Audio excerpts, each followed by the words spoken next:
What's up, summoners, and welcome to another Wild Rift video. My name is Tia, and today we'll be going over 5 overpowered picks that you should be abusing to win your ranked games. These picks, for one reason or another, have been taking over Wild Rift, offering unique advantages that other picks simply cannot emulate. Anyway, let's get right into it. Our first pick of the day is Varus, who has been slowly but surely becoming an absolute monster. Thanks to his long-ranged abilities, he bullies most ADCs out of lane, asserting his dominance from the very beginning of the game. Piercing Arrow, his first ability, shoots out a skill shot that flies through minions and enemy champions alike. Spamming this ability is key to annoying your lane opponent, allowing Varus to out-harass any marksman regardless of the specific matchup. This ability is one of the strongest tools in his kit, but definitely not his only asset. Ever since his buff in patch 2.2b, he's been seeing more and more play. Riot increased his execution capabilities by buffing Blighted Quiver, his second ability. This skill deals damage scaling with missing health, a very powerful variable to scale damage to. If we've learned anything from Infinity Orb and Katarina in the past couple of patches, having damage scaling with missing health is a nasty combo. Since Wild Rift is very much snowball oriented, the early game damage and takedowns are essential to taking control of the game. This makes Varus' buff second ability incredibly useful, granting him a unique advantage over most other ADCs to deal more damage to low health targets. Though Varus doesn't acquire refresh cooldowns upon acquiring a kill like Katarina, he does gain additional attack speed for a short period of time. The bonus rewards Varus for playing aggressively, a strong enough buff to allow him to completely shred through the front line of the enemy team. To add on to his kit, he has an ultimate that can lock down multiple targets. Chain of Corruption shoots out a skill shot, rooting the first enemy champion it hits for 2 seconds. The corruption then spreads to nearby champions, immobilizing them upon contact. During lane, this skill makes acquiring kills too easy. Poke the enemy ADC down with Hail of Arrows and Piercing Arrow. Once they reach around half health, use Chain of Corruption to immobilize and kill the enemy. It's really just that easy. We need that little button. You press the button and it goes, that was easy, or whatever. Okay, moving on. During team fights, by simply throwing this skill out towards clumped up enemies, he completely destroys their positioning, forcing them to either disperse or suffer the consequences. If they choose to ignore the ailment, Corruption's lockdown spreads to more and more champions. Most ADCs lack such an effective crowd control ability. To add on to Varus' amazing kit, his abilities have both AP and AD scaling, granting him a variety of unique build paths. If you want to go the AP route, Nashor's 2 synergizes wonderfully with his passive while granting his ultimate the oomph to decimate enemies. If you want to build AD, then Imune lets you spam your abilities as much as you want. Definitely do not sleep on the Varus pick, or else you will be put to the dirt, the sleepy dirt. To get a better understanding and more general overview of the strengths of champions, be sure to check out our tier list videos. These do a great job of going over the strongest picks, providing analysis that is sure to help you choose which champions to play. Before we move on though, we've got to do our question of the day. What pick do you wish was stronger in the meta? Personally, I miss the days when Vayne was actually relevant. I love playing Lulu, and just shielding and healing and making the attack speed go vroom vroom was just super fun. But right now she just doesn't deal enough single target damage anymore to be viable, and I really think they should revert some of the damage on her second ability. But I want to know what you guys think down in the comments below. I really do read them. Next up, we have Fiora. She's one of those champions where once you master her, you can pull off some utterly broken plays. But if you don't know how to play her and don't understand your own limits, you may end up chain feeding and throwing the game. Rest in peace. So, just don't go blaming us if your first game on Fiora doesn't go well. You have officially been warned, and I would like to just go ahead and add even your second or third games. But we're rooting for you. Her first ability, Lunge, incentivizes aggressive plays. Fiora lunges and stabs an enemy. Hitting an enemy with the ability refunds 60% of the cooldown. In addition, if she hits vitals, she gains extra movement speed and healing. What this essentially means is that she can chase down pretty much anyone, running and dashing like an absolute mad lad towards her target. It's a terrifying experience to be on the other end, running away from a fed Fiora. Vitals pop up randomly on enemy champions in the vicinity of Fiora, but by using her ultimate Grand Challenge, she reveals 4 vitals on an enemy champion. These grant her incredible utility in a 1v1 scenario, and when she properly positions, the healing and movement speed from the vitals make her unstoppable. When fighting against Fiora, you'll find that she actually ends the fight with more HP than she started with. To add on to her impressive kit, her second ability Repost parries all incoming damage and debuffs. This lets her counter literally every single skill in the game, and has the ability to stun multiple targets. Of course, this is only if it's keyword properly used. New Fiora players will often find themselves wasting the ability, whiffing it, and blocking nothing. There's definitely a learning curve that comes with timing Repost, but don't give up, everyone. It's hands down one of the greatest abilities in the game when it comes to countering crowd control, so keep practicing until you can predict and time those parries. If you want a platform to share your Wild Rift stories or just talk about the game, be sure to join our Wild Rift Discord. It's a fantastic time to join since we're having a huge skin giveaway, yay, where you can win one of our 24 free skins. The link is in the description down below. The third pick for the day is Braum. In a meta where a bunch of burst damage carries are taking over the map, the tanky hero has never been so needed. He's one of the best, if not the best tank support, excelling at protecting his damage carries.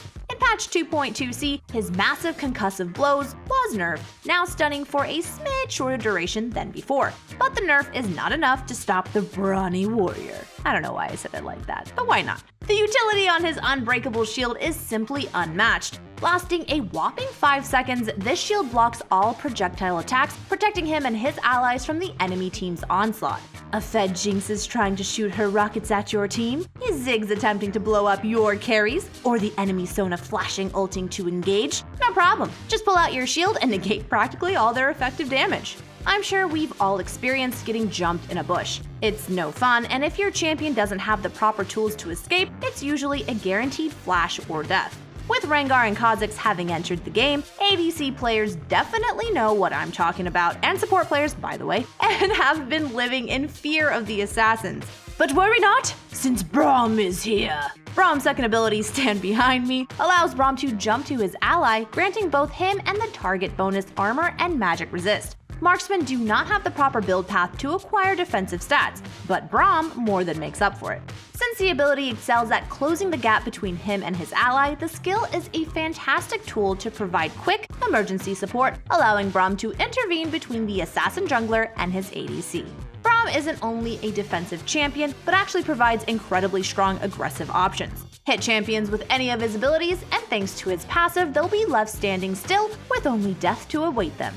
After all, the counter to any champion is death. Winter's Bite, his first ability, launches ice that slows the target by 70%, leaving them incredibly vulnerable to being locked down further by his passive. In addition, with his area of effect knockup and slow from his ultimate, Glacial Fissure, Braum's kit is absolutely oppressive to play against. For those who are sick of seeing their ADCs get bursted down, or are sick of losing their team fights due to a lack of crowd control and strong frontline, be sure to pick up Braum. The fourth champion for today is Darius. If players know how to play against him, Darius can very much be rendered useless. Kite him out and don't let him snowball. The issue is, if Darius acquires any form of a lead, he will snowball out of control. The Noxian is an absolute monster once he acquires a kill or two, causing the enemy Baron laner to shake in their boot and chance. His first skill, Decimate, swings his axe in a circle around him. Hitting a single enemy with the ability heals him for a whopping 15% of his missing health, healing up to 45% when hitting multiple enemies. Wait, did I read that right? 45%? That's... Get me out. Get me out. Imagine, Darius walks half health into a group of enemies, throws out a single ability, and heals back up to full health. Jeez. This ability grants him amazing 1v5 potential since he's actually rewarded for running in head first. Comboed with the passive Hemorrhage, Darius applies bleed damage, which decreases the enemy's healing while he grows stronger with each subsequent attack.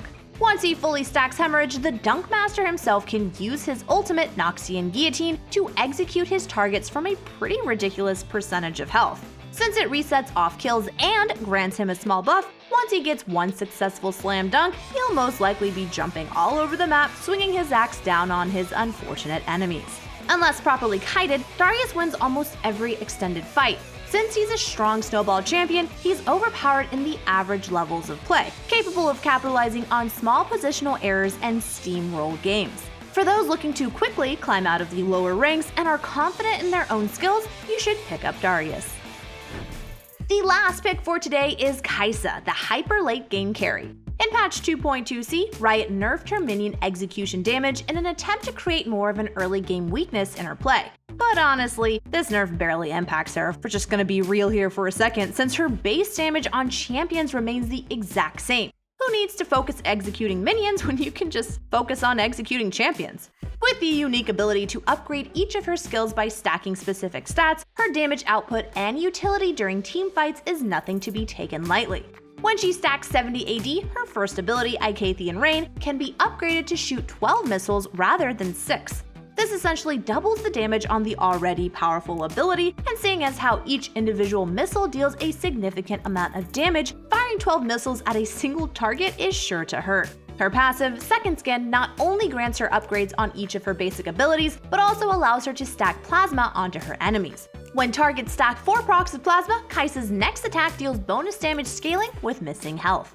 And as previously mentioned with Varus, this is a pretty strong asset to have in Wild Rift, granting her more execution power to take over games. Supercharge, her third ability, grants her 60% movement speed for 1 second and an additional 45% bonus attack speed. Once she buys enough attack speed items, she acquires her upgrade, which grants invisibility during the charge up and even more bonus attack speed.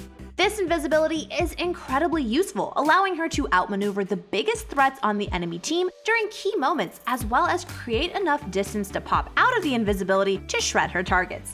In a game with so many dive-heavy threats, having an ADC be able to go invisible is truly a godsend. Her ultimate, Killer Instinct, allows her to instantly follow up on crowd control, dashing to any target afflicted by her passive, shooting out an Icathian Rain's missile barrage thereafter to decimate her target. This ability has many versatile uses, since it also grants her a shield to block some essential damages. You can use the ability to retreat from the enemy, utilizing the small barrier to survive burst damage, or dash towards escaping enemies to deal the final blow. The Daughter of the Void has been strong for so many patches now, and despite her small nerfs, will most definitely remain a powerful pick.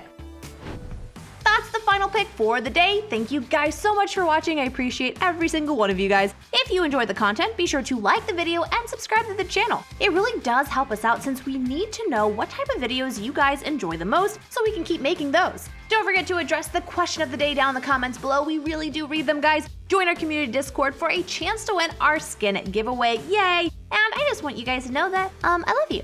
Okay, bye!